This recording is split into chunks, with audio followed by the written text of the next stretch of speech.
I'm reaching for your heart. You hold my life in your hands, drawing me closer to you.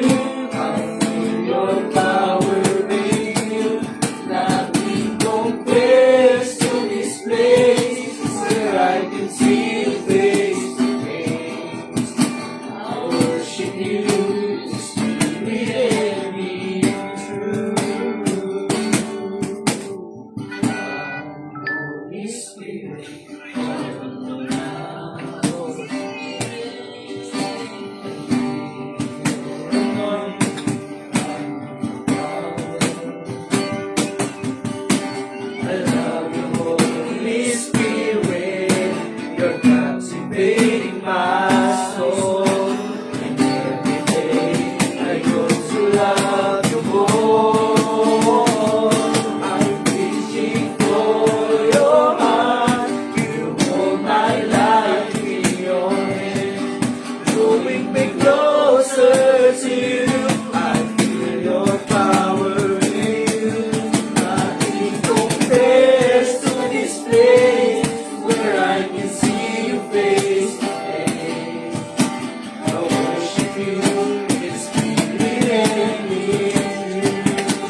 meet again with all I am for you, Lord.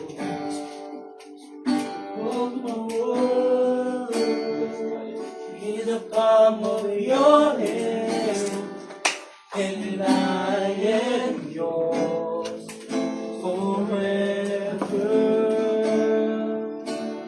Jesus, I believe in you. Jesus, I belong to you. You're the reason that I live, the reason that I see. Jesus, I believe, oh, I believe in you.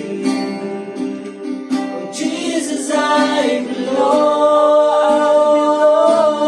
to you. You're the reason that I live, the reason that I see.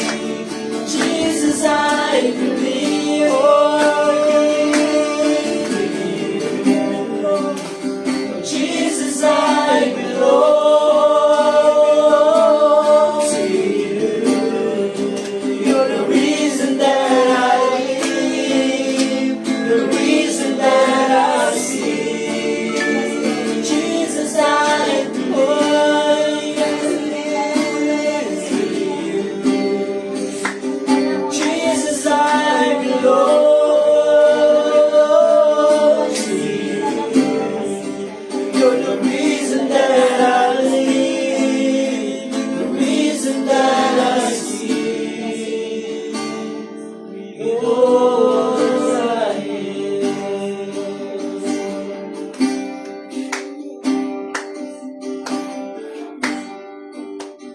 I walk with you wherever you go, to peace and joy. I trust in you. I believe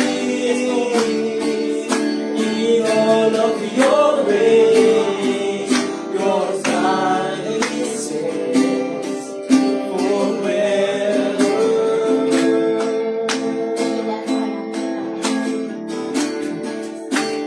Jesus, I believe in you. Jesus, I belong to you. You're the reason that I live, the reason that I see. Jesus, I believe, oh, I believe in you. Oh, Jesus, I belong to you. You're the reason that I live, the reason that I see. Jesus, I believe, oh, I believe in you. Jesus, I belong to you. You're the reason that I live, the reason that I see. All I am, and I will always worship you. I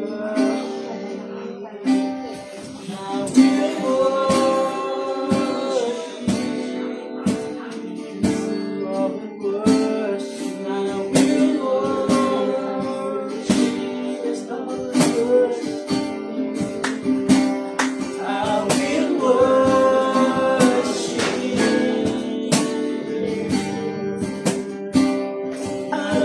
worship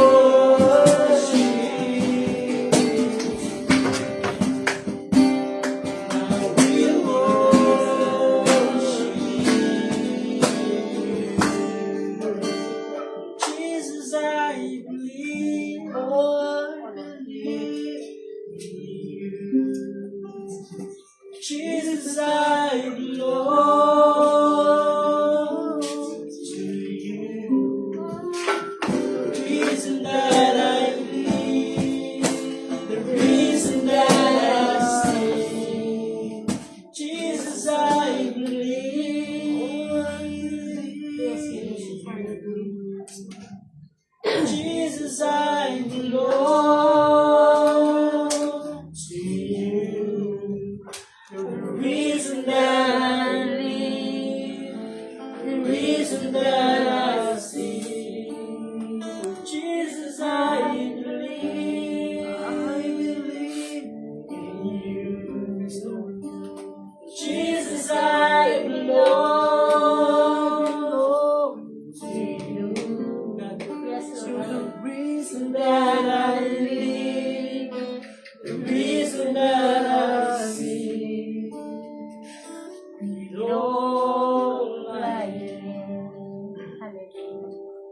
We thank you, Lord, for your blessings. We thank you, Father. Hallelujah. We thank you, Holy Spirit. We thank you. Hallelujah. Jesus. Thank you so much, Lord. Thank you. Hallelujah. Hallelujah, Jesus. Hallelujah. Thank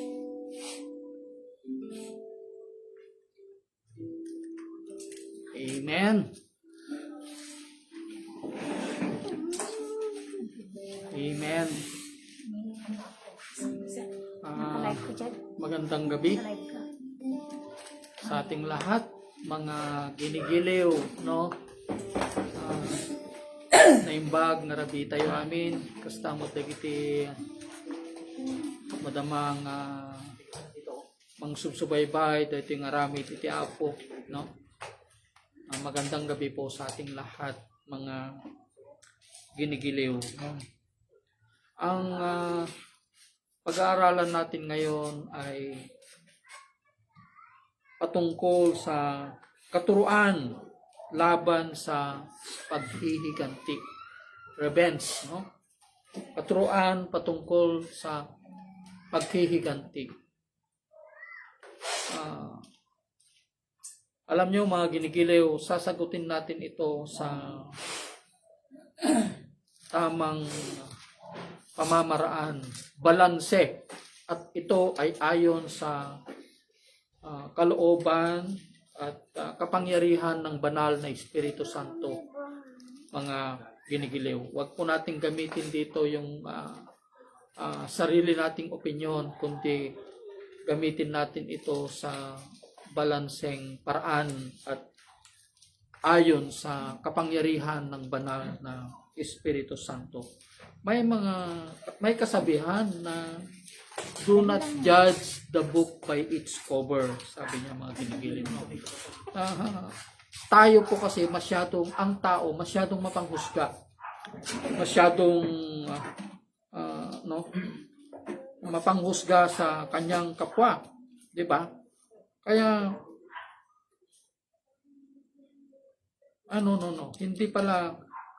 hindi paghiganti, paghatol sa kapwa, no?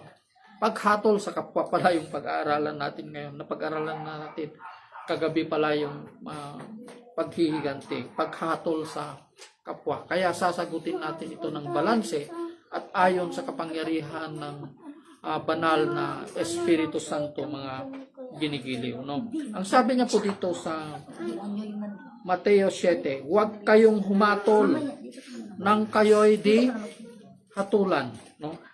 Huwag kayong humatol nang di kayo hatulan, sapagkat hahatulan kayo ng Diyos ayon sa paghatol ninyo sa iba, at susukatin kayo ayon sa panukat na ginagamit ninyo sa iba, sabi niya. Kaya do not judge the book by its cover, sabi ko po kanina, mga ginigiliw. Ang tao ay masyadong mapanghusga, no? Nakikita nila ito sa isang tao, hinahatulan na nila ayon sa kanyang pamumuhay, sa kanyang mukha, sa kanyang tindig, di ba? Ganun po ang minsan ang gawain ng tao. There was one time na may kasamahan po ako na isang pulis, no? Yung kasamahan ko po na pulis na ito, wala po siyang itsura, maitim. Kaya kung una mo siyang makikita, ang tatatak sa isip mo siguro, parang hindi mapagkakatiwalaan. Hindi mapagkakatiwalaan ang pagtingin mo na sa taong ito dahil sa kanyang itsura. Pero, kung makakasama mo ang taong ito, napakabait at napakalumamay kung siya ay magsalita. Diba? Napakalumamay.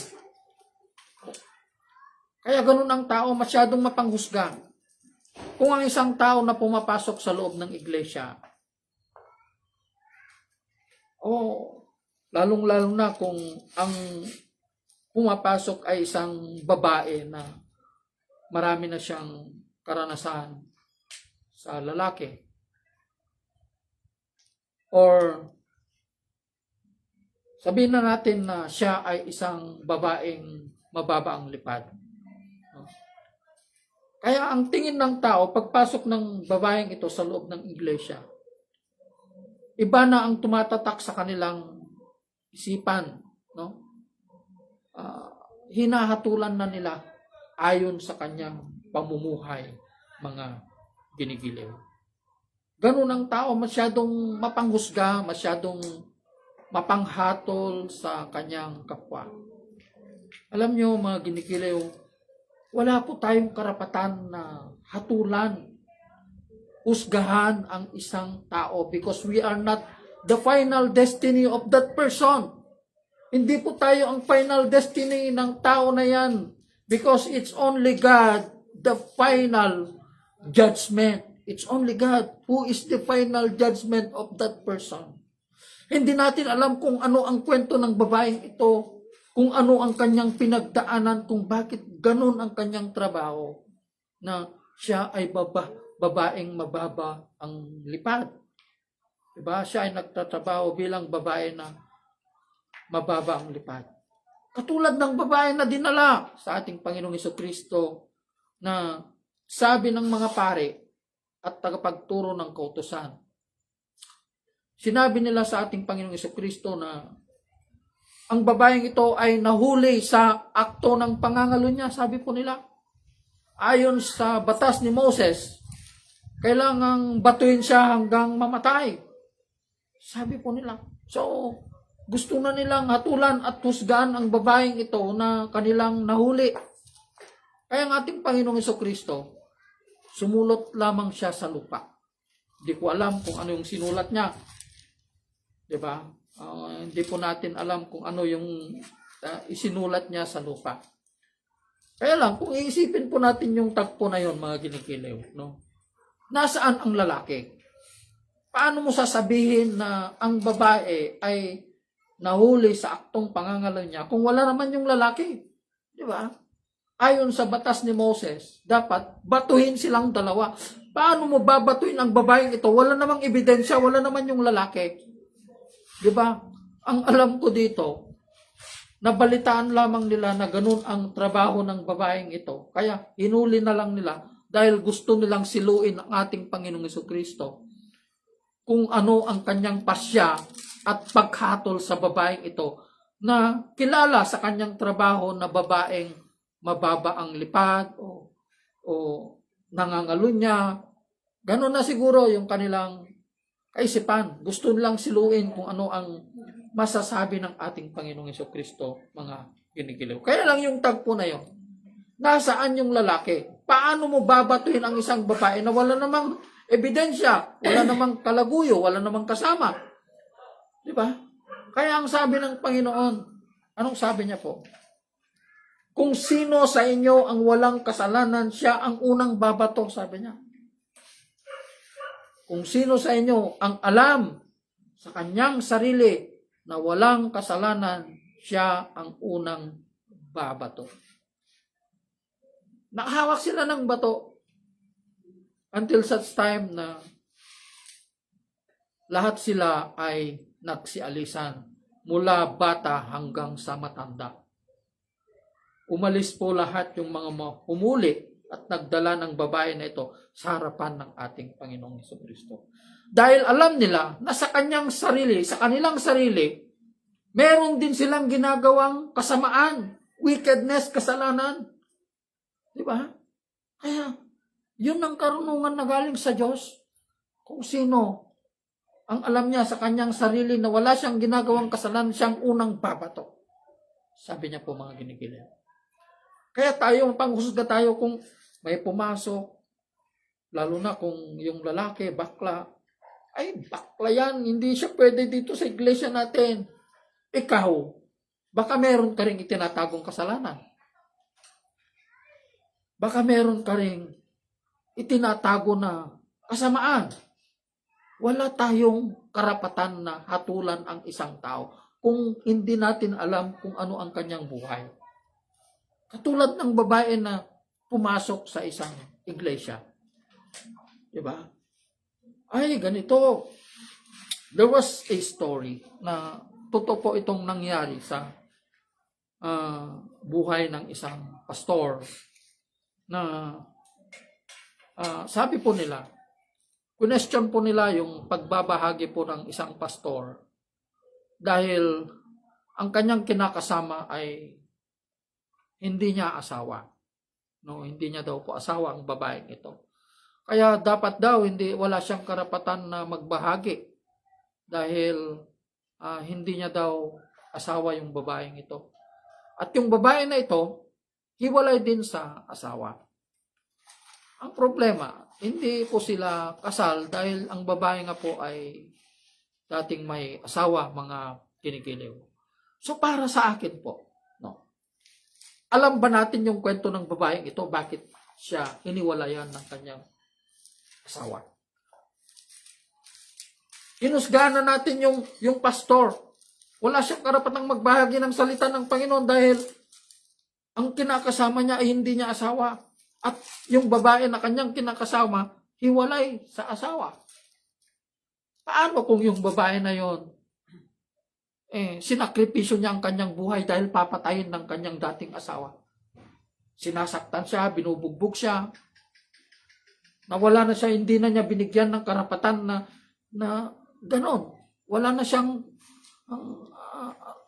ano yung tawag doon? Freedom. Wala naman lang siyang freedom. Anong Tagalog sa freedom? Kalayaan.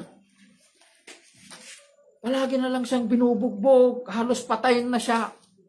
Alam ba natin kaya yung kwento ng babaeng ito? Diba?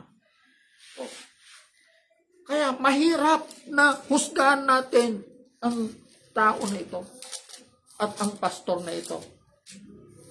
Kaya, para sa atin po, ano kaya ang naging problema? Bakit sila nagsasama? Kung hindi naman ito nakakaapekto, nakakasira sa iglesia,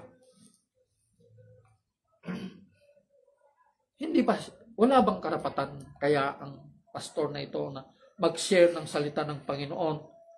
Total, yung babae naman na ito, hiwalay naman na sa asawa, sinasaktan, natagpuan na niya yung katuwang niya. At the same time, nilalakad naman niya yung annulment niya. Diba? Kaya, ang hirap humusga. Diba? Ganun ang tao, masyadong malawak ang pag-iisip nila, ginajudge na nila, hinahatulan na nila yung tao sa loob ng iglesia. Diba? Maraming ganito na pangyayari. Kaya ang ginagawa ng iba, parang, hindi ka pwede, dapat ikwan yan, masabatikal leave yan, maganito yan. Ganun na po sila, mga ginigiling. Diba? Hindi naman natin alam kung ano ang kwento ng buhay nila. Pero, kung alam natin yung kwento nila na yung pastor na ito at yung babae, nagkaroon lang sila ng relasyon, iniwalayan ng babaeng ito dahil lang sa pastor, ay yun ang hindi maganda, hindi pwede yun. Diba? Pero kung ganun na sitwasyon, wala bang karapatan na maghanap ng tamang lalaki ang babae na ito na sinaktan, hindi binigyan ng kalayaan, halos patayin na, binubugbog siya ng kanyang asawa. Ngayon nakatagpo siya ng isang lalaki na magmamahal sa kanya ng tapat, na isang pastor. Wala na ba siyang karapatan na magmahal? Diba? Opo. Kung hindi naman ito nakakasira. Diba? Bakit hindi natin bigyan ng konsiderasyon ng mga bagay na ito? Ang Panginoon, anong sabi ng Panginoon sa babaeng ito na dinala nila sa kanya? Na nahuli sa pangangalo niya? Even I will not judge you. Kahit ako, sabi niya, hindi rin kita hahatulan. Umuwi ka na at huwag ka nang bumalik sa iyong kasalanan. Sabi niya. Huwag mo nang balikan yung dating kasalanan. Sabi niya. So, ibig sabihin, pinatawad na siya ng Panginoon. Di ba? Katulad ni Judas. Ang daming nagsabi, ipinagkanulo niya ang ating Panginoong Jesucristo. Siguro si Judas nasa impyerno na. Basahin nyo nga sa Biblia kung may sinabi dyan na si Judas ay nasa impyerno. Basahin nyo. Binalibaliktad kung binasa, walang nakalagay. Walang nakalagay na nasa impyerno si Judas. Pero may nakalagay doon na si Judas ay nagsisi ng kanyang ginawang kasalanan. Kung hindi nagsisi si Judas sa kanyang kasalanan at ibinalik ang pera na binayad sa kanya sa dugo ng ating Panginoong Jesucristo, lumalabas na walang katotohanan kay Kristo. Lumalabas na walang katotohanan sa kanya. Ibig sabihin, ang tama si Judas. Pero, ang Panginoon, God is too wise to be mistaken. Nasa kauli-ulihang buhay ni Judas, isinuli niya ang pera na ibinayad ng mga pari sa kanya nung ipinagkanulo niya ang ating Panginoong Jesucristo. Ibinalik niya. Di ba? Ibinalik niya. At siya ay nagsisi, sabi niya. Pero hindi niya sinabi doon na si Judas ay pumunta sa impyerno. Kaya ang tao sabi, ay siguro pinagkaluno niya si Jesus kaya andun na siya sa impyerno. We are not in the position, mga ginigiliw, no, to give the final destiny of a person. Wala tayong karapatan na magbigay ng final destiny ng isang tao. It's only God can give the final judgment of that person kung nasa langit siya or nasa impyerno. Diba? Kung ano yung panukat na ginamit nyo sa iba, ganun din ang panukat na gagamitin ng Diyos sa inyo. Diba? Kaya, huwag nating husgahan ang isang tao ayon sa kanyang pamumuhay, ayon sa kanyang panlabas na anyo. Diba? Huwag po natin. Diba? Po. Ay, pag pumasok sa isang church, babaero yan. Manginginom ng alak yan. Maraming bisyo yan. Anong sabi ng ating Panginoong Jesucristo, di ba? Hindi ako pumunta dito dahil sa matuwid, sabi niya. Di ba? Pumunta ako dito dahil sa mga may sakit. Na yung sakit na yan, yung kasalanan. Yung mga taong yung mga nagpapakumbaba, yung mga taong umaamin sa kanilang sarili na sila ay marurumi at makasalanan.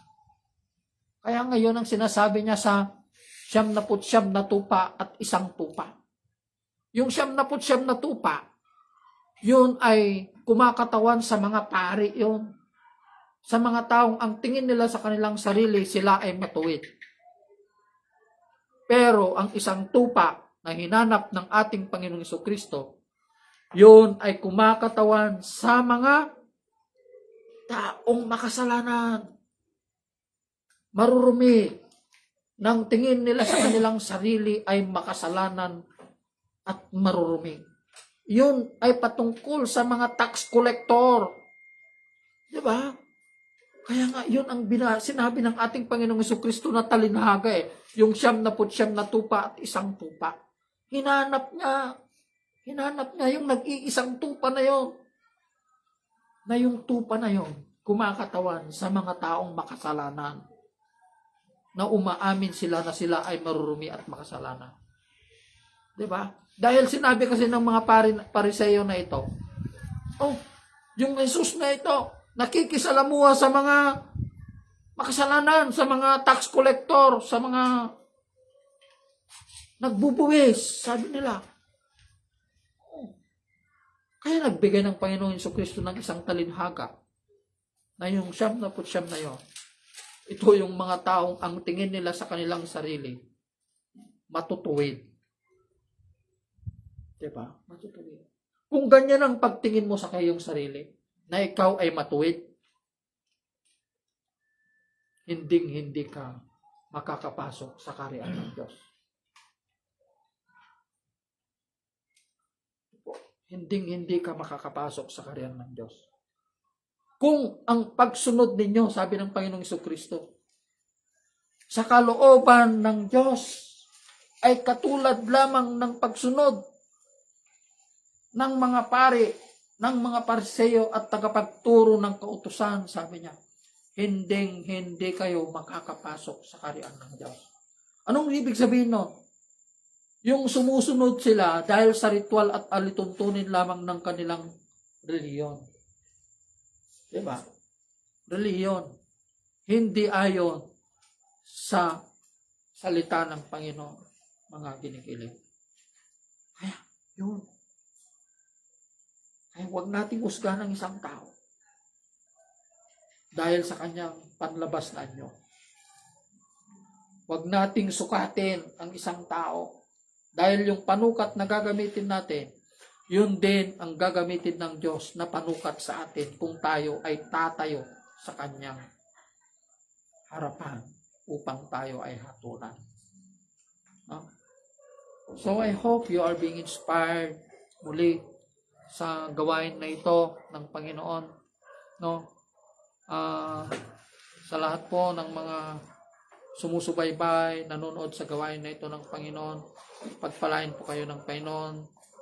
God bless everyone. No? I-share po natin ang mga salita na ito ng Panginoon upang marami pa po ang makakilala sa ating Panginoong Jesucristo.